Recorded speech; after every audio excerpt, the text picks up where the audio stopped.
freedom comes with discipline, peace, and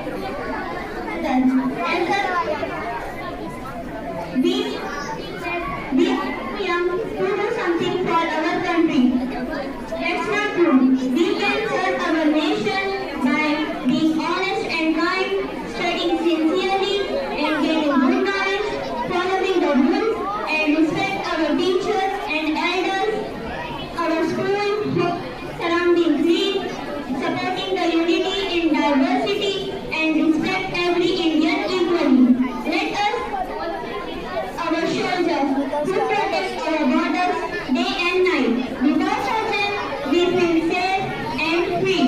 We should always be thankful for their bravery.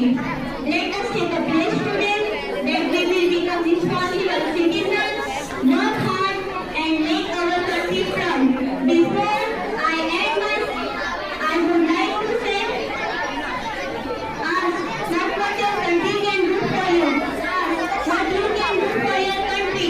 Let's in